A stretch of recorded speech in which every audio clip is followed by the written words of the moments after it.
لو عندك حتة لحمة ولا تسلقيها ولا في الفرن تحطيها، بالطريقة دي اعمليها. تعالوا نصلي الله ونصلي على الرسول ونشوف ايه هي الطريقة. عندي طبعا حتة حلوة من اللحمة، ابدأ ان انا اقطعها لشرايح. وعشان اقطع اللحمة وتستوي معايا بقطعها لشرايح كده بتكون بالطول. بصوا هوريكم دلوقتي بشكل اوضح كده. لا، من الجنب كده غلط، ما بتستويش معايا، تبقى مفتلة مهما سويت فيها. لازم اقطعها كده زي ما بنشوف كده، الحتة تكون معدولة.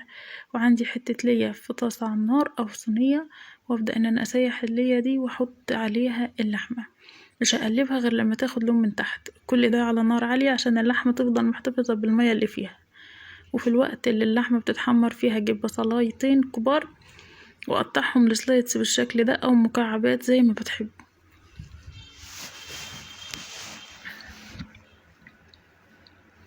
وعندي فصين من التوم هفرمهم، وعندي فلفل، ولو في فلفل الوان مفيش مشكلة. انا هضيف برضو فلفل احمر مع الفلفل الاخضر وفلفل حامي، والحامي اختياري.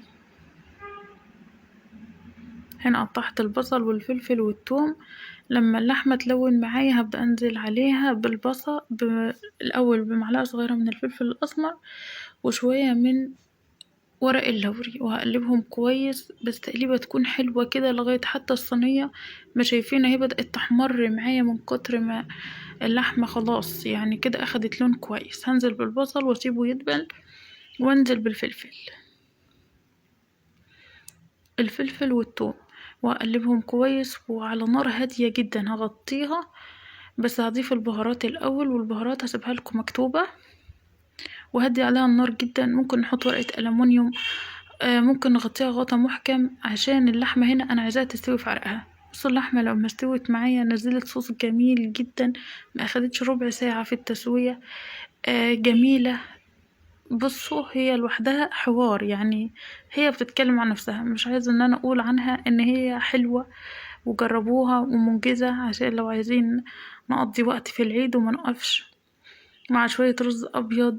آه مش محتاجة اي حاجة، هي اصلا افضل 100 مرة من اللحمة المسلوقة.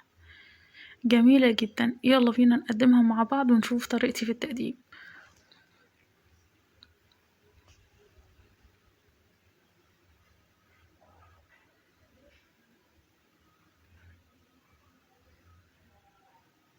هجيب بقى، كنت عاملة انا رز ابيض، هبدأ اجيب طبق واغرف فيه.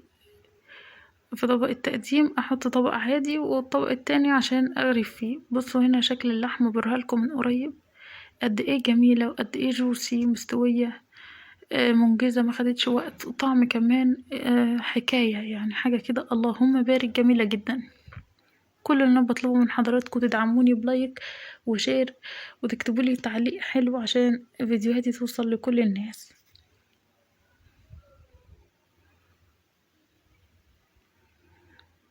هجيب بقى الرز وابدأ ان انا اغرفه، واحط بقى جنبه كده اللحمة بالصوص بتاعها. مش محتاجة اي حاجة تانية تتقدم معاها.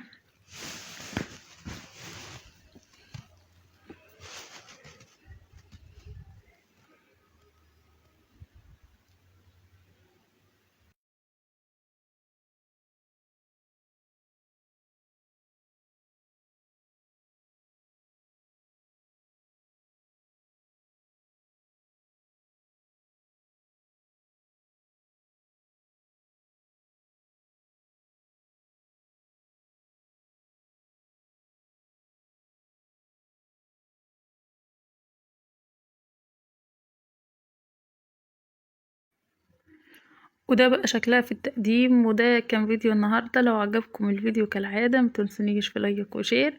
اشوفكم على خير في فيديو جديد. دمتم سالمين في رعاية الله.